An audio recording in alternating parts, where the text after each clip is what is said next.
ఎవరు ఏం మాట్లాడలేదండి. నేనే స్టార్ట్ చేస్తాను. రితేష్, ఈ సినిమాలో నీ ఫేవరెట్ కాస్ట్యూమ్ ఏంటి? నేను డైరెక్టర్, నన్ను అడుగుతా. Sorry. Riya, what is your favourite costume in this movie? Anna, I had one outfit. How can I choose? Okay okay, నువ్వు చెప్పు. నాకని చెప్పి వేసుకున్న నువ్వు ప్రతి కాస్ట్యూము నాకు నచ్చింది దీంతో సహా. పర్సనల్ సత్తు. అజయ్ గారు మీరు చెప్పండి. నాదే నచ్చింది. నేను ఈ మధ్యకాలం ఏ సినిమాలు ఇంత రిచ్ కాస్ట్యూమ్స్ లేవు. గత 10 ఏళ్ళు అయిందేమో కొంచెం బాగా రిచ్గా కనపడే. సుదర్శన్ గారు మీరు? ఆయన చేసింది రోబేగా. నేను రోబ్ గురించి కాదండి బాబు, రోబే అది ఒకటే వేసుకు తిరిగా మొత్తం సినిమా అంతాను. అందరు సరదా కస్ట్యూమ్ చేంజ్ చేసుకుంటే అందరినీ చూడటం, మళ్ళీ అదే రోబ్ కోర్స్ చేసుకోవటం, ఆ రోబ్ దగ్గర వచ్చేయటం. ఇలానే ఆక్వర్డ్ సైలెన్సెస్ అన్ని మనం భరించడం కష్టం అని ముందే ప్రెడిక్ట్ చేసి నేను కొన్ని సెట్ ఆఫ్ క్వశ్చన్స్ ప్రిపేర్ చేసుకుని వచ్చాను అనమాట. నేను క్వశ్చన్ బై క్వశ్చన్ అడుగుతాను, దానికి మీ ఆన్సర్స్ చెప్పుకుంటూ వెళ్ళండి. సత్య మెయిన్ లీడ్ అని తెలిసినప్పుడు మీ ఫస్ట్ థాట్ ఏంటి? తెలిసిన తర్వాత ఫస్ట్ ఒక ఇంత షాక్ గురయ్యాను. తర్వాత చెర్రీ గారు పర్వాలేదు చెయ్యంటే ఓకే అనుకున్నాను. రితేష్ రిస్క్ చేస్తున్నాడేమో అనిపించింది. కానీ అన్న, మీరు ఎంతో మంది విలన్గా చేశారు కదా, నాకు విలన్గా చేయడం దగ్గర అది ఏదో ఒక అద్భుతం సత్య. నేను చెప్తున్నా కదా, 2000 దగ్గర నుంచి అందరు హీరోలతో చేశాను. ఒకవేళ ఆల్ బిగ్ హీరోస్, టాప్ 4, తర్వాత అన్ని జనరేషన్ హీరోస్తో చేశాను, సత్యతో చేశాను. ఐ ఫీల్ సో హ్యాపీ అనమాట, అసలు మామూలుగా లేదు. అయితే ఫస్ట్ విన్నప్పుడు మీకు రిస్క్ అనిపించాలి అన్నారు కదా sir. Now that the film has completed, me opinion ఎలా చేంజ్ అయింది? టెరిఫిక్ ఉంది కదా ఫిల్మ్, చూసాను ఇంకా సినిమా ఇంకేముంది అందులో. Happy. Okay, so I was so honored that I got this movie in the first place. I was so thrilled, and also because I knew that this team has worked before together. So I could easily go through their movies and see the visuals they've created, and so I was just very excited. And then actually getting to meet Satya Garu, I was like, fangirl moment. Sir మీకు ఎలా అనిపించింది? Subscriber ఆయన హీరోగా పెడితే మస్కస్ అరే నేనెందుకు కాదు కాదు కానీ స్క్రిప్ట్ ఈజ్ ది హీరో అన్నాక ఈ యాడెడ్ అంతే, ఈ యాడెడ్ కలర్ అండ్ ఫ్లేవర్, ఈ మల్టీ మొత్తం చాలా యాంగిల్స్, నాకు ఆల్రెడీ ప్రూవ్డ్ యాంగిల్స్ చాలా అతనికి ఉన్నాయి, కాకపోతే ఇందులో ఫైట్స్ యాడ్ చేశాడు కాబట్టి it was a fantastic experience. చిన్న హోప్ కూడా వచ్చి ఉంటుంది కదా సార్, సత్య ఇస్ నాట్ చెట్లు అంటే ఒక ఆదేమో మెయిన్ లీడ్. చాలా మంది వచ్చింది అది, చాలా మంది ఇప్పటికి కూడా అది స్టిల్ దట్ క్వశ్చనింగ్ దట్, అది it created some curiosity. Hopefully they will get their answers on May 1st. ఇది అడగాల్సిన క్వశ్చన్ చెరిగారు. లేదు, ఆయన చాలా హ్యాపీగా, ఆయన ఏంటంటే నాకు చాలా మోటివేషనల్ స్పీకర్ లాగా చాలా మోటివేషన్ ఇచ్చి చేయించారు ఈ సినిమా. నిజంగా ఒక నైట్, ఒక వర్షం కూర్చుని రాత్రి మూతి చేసి క్లియర్గా ఒక అరగంట నాకు గీతోపదేశం చేసి నువ్వు చెయ్యాలి సినిమా ఇలా ఇలా అని చెప్పి చేశారు. నైస్. లేకపోతే చేసేవాళ్ళు కదా బ్రో. లేకపోతే చేయండి. నిజంగా అంటే రితేష్ అడిగింది ఏం లేదు, ఇప్పుడు చెర్రీ గారు ఫోన్ చేసినందుకే సినిమా చేసాను. లేదు, ఆయన గురించి వచ్చింది కాబట్టి టాపిక్. రితేష్ అనేటప్పుడు చేస్తాయి. అదే అందుకే అడిగాను, ఇప్పుడే చేయలేదు. బ్రో నీ answer? Ritesh first Satya hero అనగానే ఎందుకు అన్న, మీకెందుకు అని నేను తిట్టాడు.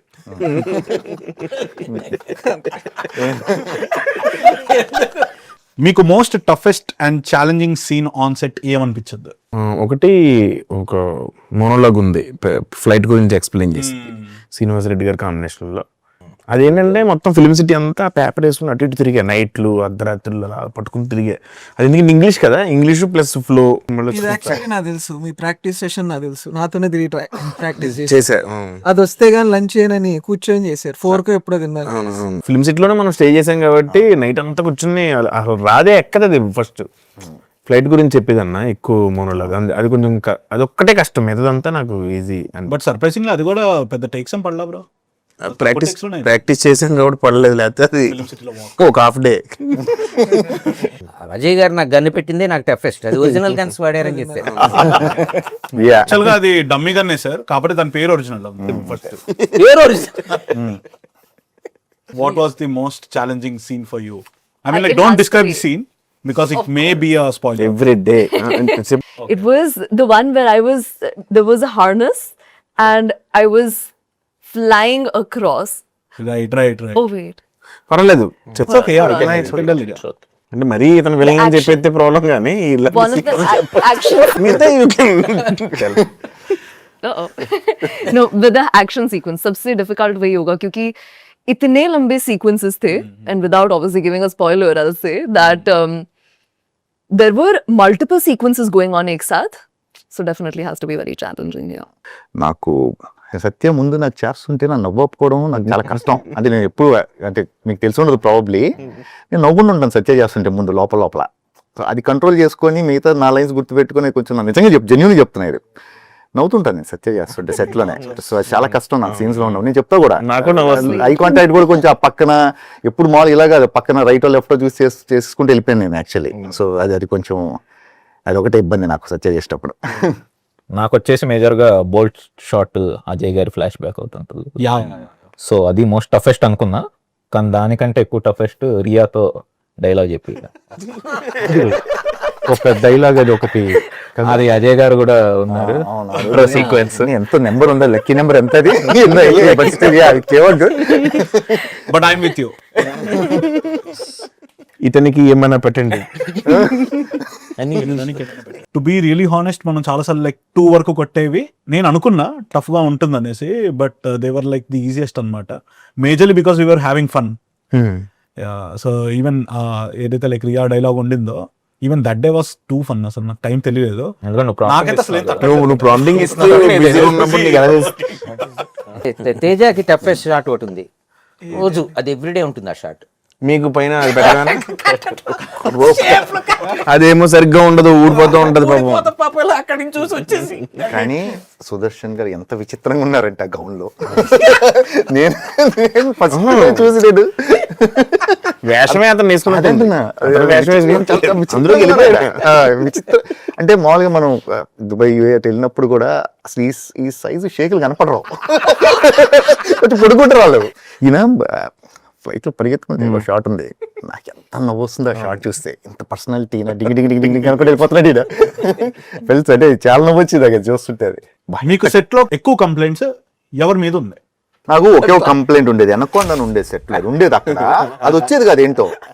మేమేమో ఉండే అన్ని ఉండేవి, అది కొంచెం ఆర్గనైజ్ మనం ఎక్కడ కొంచెం కమ్యూనికేషన్ సరిగ్గా చేయలేదేంటో వాడితో, అది వచ్చేది కాదు అప్పుడప్పుడు. ప్లస్ ఫ్లైట్ లోపలికి ఉండేది కదా, అదొకటే కొంచెం. ప్లస్ బ్లేజర్ ఒకటి ఇచ్చారు, లోపల ఒకటి 2 layers ఉన్నాయి. సత్య కూడా పాప మా జాకెట్లని అబ్బాయి ఇవన్నీ అసలు అనకొండది కొంచెం అనిపించేది అంతే. బేసిక్ గా అనకొండ ప్లేన్ లోకి తెస్తే మళ్ళీ స్నేక్స్ ఆన్ ద ప్లేన్ అలాంటిది మరి ఏం ఆలోచించారేమో, అదైతే వచ్చి. నాకైతే ఆ బిట్ అన్న నిజంగా లాస్ట్ రోజు వేసి పెట్రోల్ వేసి అంటించేద్దాం అనుకున్నాను. ఆ బిట్టు ఆ క్లిప్పులు పెడతారు ఇలాగా, మొత్తం ఫుల్ అటు ఇటు క్లిప్పులు పెట్టి గుంజేస్తూ ఉంటది ఇలాగా. కానీ అందంగా ఉందో చూడు. అసలు చూడలేదు అసలు, గాల్లో అట్లా ఎగురుతా ఉంటే జుట్టు ఎట్లా ఉంది, ఎదిరిపోయింది. So Riya So his acting is no. Oh my gosh. I think you outfit. I wanted more outfits. I'll tell you what I loved though.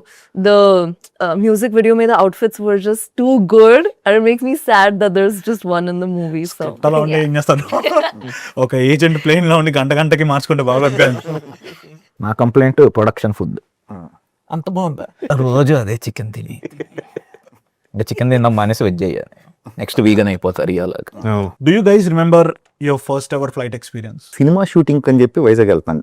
అది వైజాగ్ వెళ్తూ ల్యాండింగ్ గేర్ ఓపెన్ అవ్వలేదు. ఫస్ట్ టైం అది ఫస్ట్ ల్యాండింగ్ గేర్ ఓపెన్ అవ్వలేదు. అది వాడు వెళ్తూ అలా beach pens ఇలా తిప్పేసుకుని హైదరాబాద్ వచ్చాడు మళ్ళీ. హైదరాబాద్ లో లక్కీలీ ల్యాండింగ్ గేర్ ఓపెన్ అయ్యి ల్యాండ్, అది ఫస్ట్ ఎక్స్పీరియన్స్. ఫస్ట్ ఎక్కడమే అది, ఎక్కడమే మరి బడి ఫోబీ వచ్చేలే. అదే లేదు హ్యాపీ. మనకు తెలియదు అన్ని టెక్నికాలిటీస్ ఎక్కడ తెలుసు, ఏదో టెక్నికల్ అప్పుడు తెలియదు కదా, ఏదో అయిందిలే మళ్ళీ దింపాడు అని చెప్పాను. అందుకే టికెట్ రిఫండ్ చేశారు సార్ అప్పుడు? అదేం లేదు, అదేం చేయలేదు కదా. అది నా ఫస్ట్ వెరీ బ్యాడ్ ఎక్స్పీరియన్స్. చెప్పు. पहला experience तो नहीं याद, लेकिन I do remember one of the most memorable ones, not in a good way, was when मेरे बाजू में एक सीट खाली था और बहुत ही लंबी फ्लाइट थी और मैं लंबी फ्लाइट मतलब लाइक बिग फ्लाइट? नहीं, దూరం long, the number of hours తనకి ప్రాంప్టింగ్ तो फिर उस फ्लाइट पे मेरी एक बाजू में सीट खाली थी, तो मेरी क्रिएटिविटी ऐसे जाग गई. तो मैंने क्या किया, अपना बैग रखा, फिर वो पिलो होता है उसको रखा, and then I put like a cloth over it, and I made it look like a human, and then it flopped over a little bit, and then everybody around thought it was a person, and so then the stewards and the flight attendant, they all came and they were looking at me like, and then they they were so shocked and so scared that ye kya hai, and then later when they figured out it's not a person, they scolded me so bad. So that has to be the most memorable experience. Yeah. First time ఎక్కినప్పుడు అయితే నేను Thailand assistant director ఉన్నప్పుడు Thailand తీసుకెళ్ళాను. First అదే international flight. ఎక్కిన వెంటనే ఆడు లేపుతాడు కదా పైకి, లేపినండి నడిచాను గట్టిగా. పక్కన డైరెక్టర్ అని చెప్పి ఫస్ట్ టైం ఎక్కడం వల్ల అది. తర్వాత చాలా తిరిగాం కానీ మంచి ఎక్స్పీరియన్స్ అయితే మైసూర్ నుంచి వస్తున్నాం ఇక్కడికి. వాడు మధ్యలో వెళ్ళిన తర్వాత వర్షం, ఈ గాలి, మెరుపులన్నీ అద్దం నుంచి కనపడుతున్నాయి ఇలాగా. ఫ్లైట్ డగ డగ డగ డగ డగ డగ కొట్టుకుంటుంది ఇలాగ. వెనకాల ఓం సాయిరం ఓం సాయిరం ఓం సాయిరం మొదలు పెట్టారు. మనకి ఎప్పుడు భయమవుతుంది అంటే ఇప్పుడు పడవ నడిపేవాడు కూడా తేడాగా పడతాడు ఇంకో ఫేస్. నడిపేవాడు కూడా ఇప్పుడు ముఖ్యంగా ఎయిర్ హోస్టెస్ చూసామనుకో, అక్కడికి వచ్చి ఎక్స్ప్రెషన్ మారితే ఎయిర్ హోస్టెస్ కూడా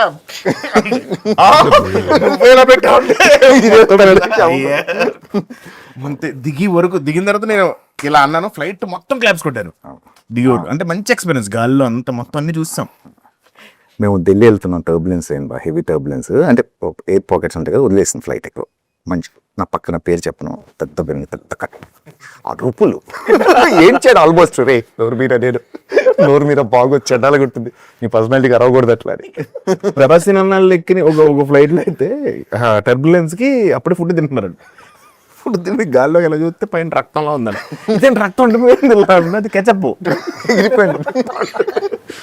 నాది ఈ ఫ్లైట్ లోనే చాలా గొప్ప ఎక్స్పీరియన్స్. పైన నిలబెట్టి కిందకి చూస్తే నాకేదో కనపడే హారిఫైయింగ్ ఎక్స్పీరియన్స్. నీకు ఆ రోప్ ఉండిపోయిన డ్రామా అక్కడే ఉండిపోయా పైనుంచి. ఆయన చాలా క్యూట్గా వెళ్ళాడు ఆయన రోప్ లో, చాలా నీట్ గా. తర్వాత వాష్రూమ్ లో ఒకటి ఉంటుంది మళ్ళీ ఆ రోప్ ఒకటి. దీంతో కాన్ఫిడెన్స్ వచ్చింది ఫైట్ మాస్టర్, అక్కడ కూడా రోపులు కట్టేసాను దాంట్లో కూడా. నాకు యాక్చువల్గా ఫస్ట్ మా ఫ్రెండ్ తీసుకెళ్ళినప్పుడు బాంబే కిందకి చూసి అబ్బా సముద్రం క్లౌడ్స్ ఎంత బాగున్నాయన్న, సముద్రం అది అన్నాడు. తర్వాత చూసి సముద్రం ఎంత బాగుంది, క్లౌడ్స్ అన్నాడు. ఇంకా మాట్లాడలేదు. మనం ఎన్ని రోజులు షూట్ చేస్తున్నా కూడా ఒక 10-15 days ఫ్లైట్ లో షూట్ చేసిన తర్వాత అలవాటు అవుతుంది కదా, ఫ్లైట్ ఫీలింగ్ వస్తుంది ఎక్కడో ఒక కార్నర్లో, ఎక్కడో బ్యాక్ ఆఫ్ ద మైండ్ ఇది ఫ్లైట్ ఏనేమో అనిపిస్తుంది కదా. ఒకరు నేను కూర్చొని పక్కన చూస్తున్నా, పక్కన నడుచుకుంటూ వెళ్ళిపోతున్నారు. సెట్ కదా అంటే సమ్ టైమ్స్ రిలీజ్ అవ్వడానికి టైం పడుతుంది, ఫ్యూ సెకండ్స్ నడిచి వెళ్ళిపోతున్నాను చూసాను నేను. నాకు చాలా ఫనీగా అనిపించింది అలా నడిచి. నేనైతే అప్పుడప్పుడు ఇన్వాల్వ్ అయిపోయి ఎయిర్ హోస్టెస్ పిలవడానికి బటన్ కూడా ఇక్కడ కాక్పిట్ బట్ వీ హ్యాడ్ ఒక సెంటిమెంటల్ అటాచ్మెంట్ వచ్చేసింది ఆ సెట్ తో. నేను మధ్యలో షూటింగ్ వెళ్ళినప్పుడు దుబాయ్, హాంకాంగ్ ఏనా నీకు ఒక షార్ట్ తీయమన్నాడు. ఆయన టికెట్లు బుక్ చేసినట్టు అడిగావు నువ్వు రితేష్. హాంకాంగ్ కదా, కొరియా. అదే కొరియా వెళ్తూ హాంకాంగ్ లో దిగి నేను మొత్తం వెళ్ళి బాత్రూమ్కి వెళ్ళి మొత్తం ఇలా చేస్తే ఆ బిట్ సెట్ అవ్వలేదు. అదే బాత్రూమ్ లో చేతులు కడుక్కుంటారు కదా, దాని కింద కూడా తలకాయ పెట్టి మొత్తం సెట్ చేసి షార్ట్ తీద్దాం. ఒక షార్ట్ తీసాం కానీ అది వాళ్ళే దరిద్రంగా ఉంది, చాలా పెట్టమంటాడు. రియల్ ఒరిజినల్ ఎయిర్పోర్ట్ లాగా కావాలని మొత్తం, పైగా మన థీమ్ లాగే ఉంది, అది ఎల్లో బ్లాక్ ఉందన్నమాట హాంకాంగ్. కానీ విగ్ సెట్ చేయడం ఎఫర్టే కదా, టైం పట్టింది కదా దానికి. ఈ రోజు ప్రాపర్ గా దాన్ని తీసుకొచ్చి మెయింటెనెన్స్ కాదు అసలు, ఫస్ట్ అంటే ఇది దిస్ ఈస్ ద వన్ అంటే కూడా టైం బట్టే ఉంటుంది నాకు తెలిసి, ప్రాపర్ గా తీసుకొచ్చి. కానీ ఏమాట విగ్ కంటిన్యూటీ మాత్రం చాలా బాగుంటుంది, చాలా చోట్ల బాగుంటుంది. అది పండుకి సాయికి వాళ్ళకి అక్కడ ఎంబసీ వాళ్ళు అసలు ఎలా ఫీల్ అయి ఉంటారు అని చెప్పి ఆలోచిస్తారు. సీసీటీవీ ఫుటేజ్ లో మీరు వాష్రూమ్లోకి వెళ్ళడం బయట అసలు ఎవరితను ఫస్ట్ టైం కాదు కానీ రితేష్ నేను ఒక ప్లేస్ నుంచి ఇంకో ప్లేస్కి, అదే మీన్ హైదరాబాద్ వస్తున్నాం. రితేష్కి అది ఫస్ట్ ఫ్లైట్ అనుకుంటా, నాకు కరెక్ట్ గుర్తులేదు. సెకండ్ ఫ్లైట్ కానీ అదే చెప్దాం అనుకున్నాను చెప్పి. నేను చెప్పేస్తా. చెప్పి నాకేంటంటే ఆల్రెడీ కొన్ని ఫ్లైట్స్ ఎక్కిన ఎక్స్పీరియన్స్ తో నేను ఎప్పుడు సీట్ బెల్ట్ పెట్టుకోను అనమాట. అదొక యాటిట్యూడ్ లా ఫీల్ అవుతా ఉంటా. ఎయిర్ హోస్టెస్ వెనక నుంచి పెడుతుంది, ఎయిర్ హోస్టెస్ పెట్టుకోమని నేను అలా హైడ్ చేస్తాను అనమాట. చూసే అలా చేశాను.